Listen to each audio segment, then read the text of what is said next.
Ahoy and welcome to this week's video. The other week I was wandering around the Southampton Boat Show looking for interesting things and interesting people. First of all, say hello to everybody I met there, it's great to meet you all. And I did find one super interesting person in particular, a couple actually, but in this case it is Gunnar Christensen. So Gunnar has a Hans Christian 34 that he's going to do the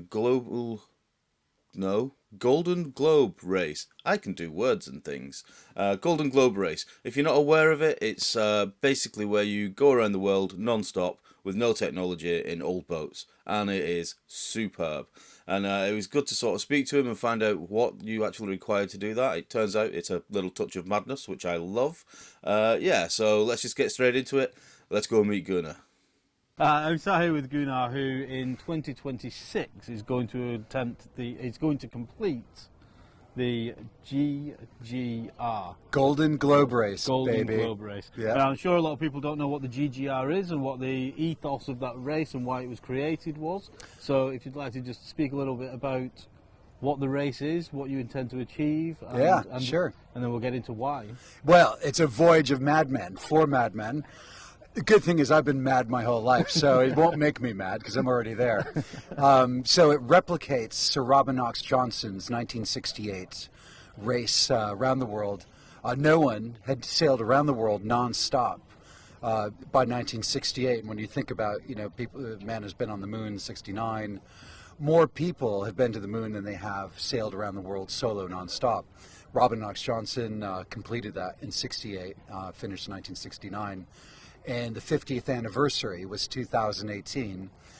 Don McIntyre had this brainstorm, the organizer, let's bring the race back, because isn't it cool that there's so many races now around the world on Vendée Globes, which are, technology is great, but, can people really wrap their head around these foiling technologies and things like that? Let's bring a race back that is really kind of cool on old, slow boats, but very seaworthy. Yeah. So here we go. We've got, one here, the Mighty Pumpkin, the Pompon.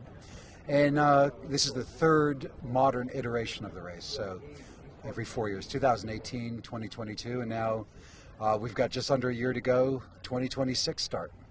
So what fueled your passion for just throwing things to the wind and just deciding to just go for it, sort of thing? Well, it's what I've done my whole life is sail. And I've earned a living from it, which is great. But sometimes it becomes a job. And I fell out of love a little bit with sailing. But then I moved from the States to the south coast of the UK, Lymington, which is the sailing central. My passion really came back for sailing. And because I didn't go to Wall Street and I went sailing, I don't have a ton of money. So this boat is an affordable boat.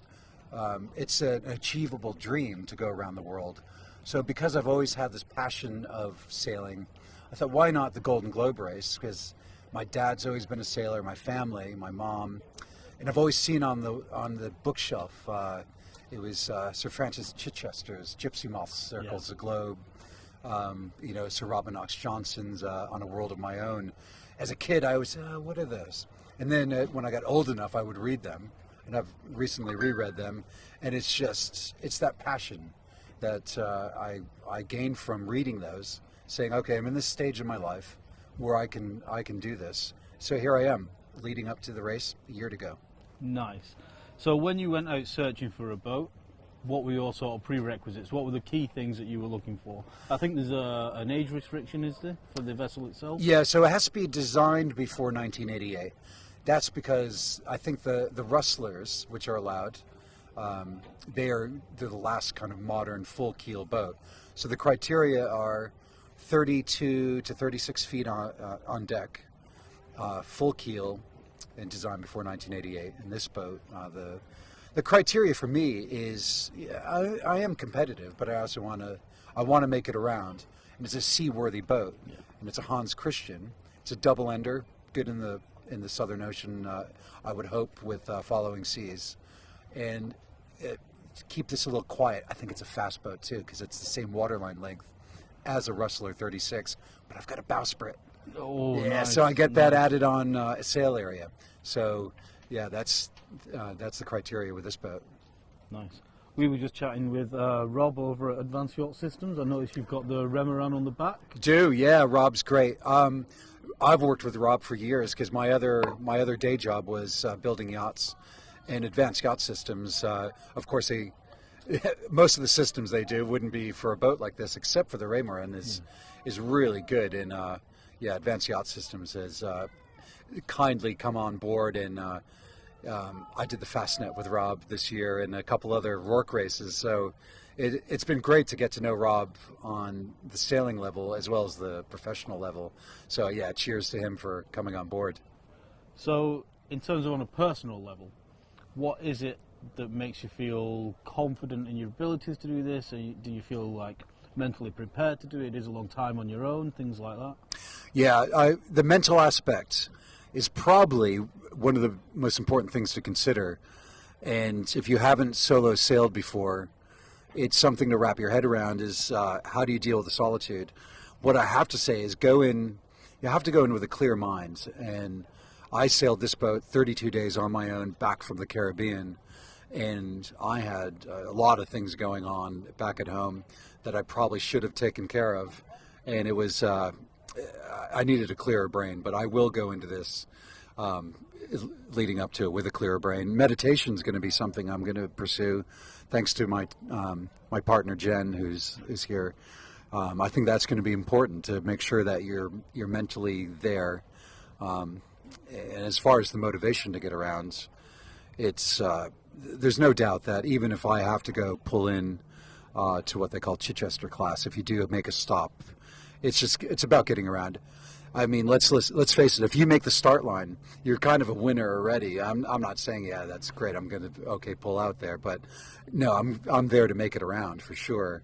And if you finish in Chichester class, you're still a winner, I think. Well, I think the work and the mental fortitude, like you say, even to get to the start line. Yeah.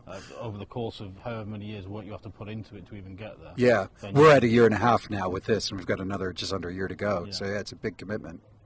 Are there any things that aren't on the boat that you wish were on the boat, apart from your good lady? Yeah, exactly. Or my mannequin up there, yeah. Well, the mannequin can come, I guess, yeah.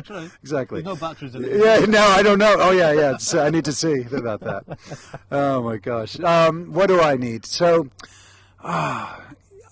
one thing that I need to maybe argue a bit with the organizers as we proceed with technology is the fact that he says it's sailing like it's 1968. It's not really, because in 1968, high seas weather forecasts were much easier to get. Weather facts was much easier to get. And I'm of the age that I've sailed across the Atlantic 8 times now. And back in the 90s to early 2000s, you could, without an issue, receive weather faxes all through the Atlantic and high seas forecasts on a single sideband radio. I've just noticed, because last year I did 2 transatlantics, it's really hard to get high seas forecasts now, and weatherfax is really hard to get as well.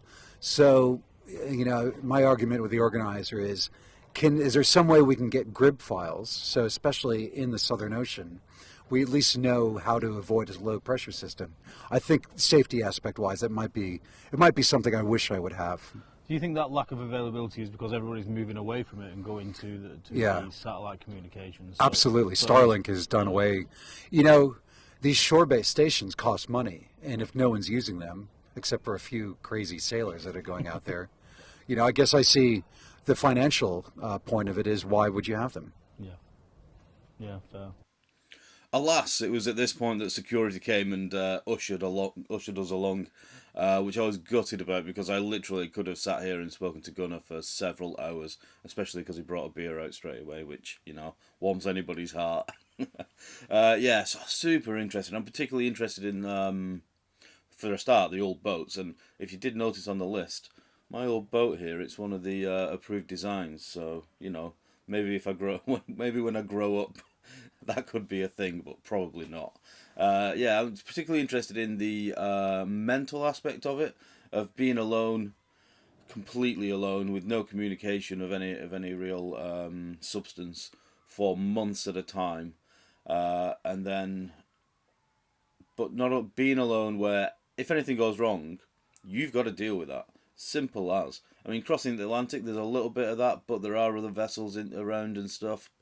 Like, in the Southern Oceans, you are alone, and you are in 40, 50-foot waves, and you're sat there. You're along for the ride. You've got to make, as my mate, who was it? It was Graham who said it. He's like, you can get away with making a bad decision as long as the next decision is the best one you've ever made in your entire life. And there will be a lot of that. But yeah, Gunnar is such a great guy, such an interesting character. If you want to learn more about it, you can go over to his website, gunnarsales.com, which just has loads of information and stuff like that. There's also a little thing there where you can donate to help the cause and stuff like that, which would be really cool. Gunnar's looking for sponsors to come on board and advertising and stuff, so if you've got a company and you want your name plastered on the boat there to go all the way around the world, then hit him up and give him a shout. And let's try and make his dream come true, and maybe one day it'll be my dream. But definitely not. Surely not. Probably not. Right. See you next time. Oh, I didn't do that thing. Whoa! I'm going to turn this off.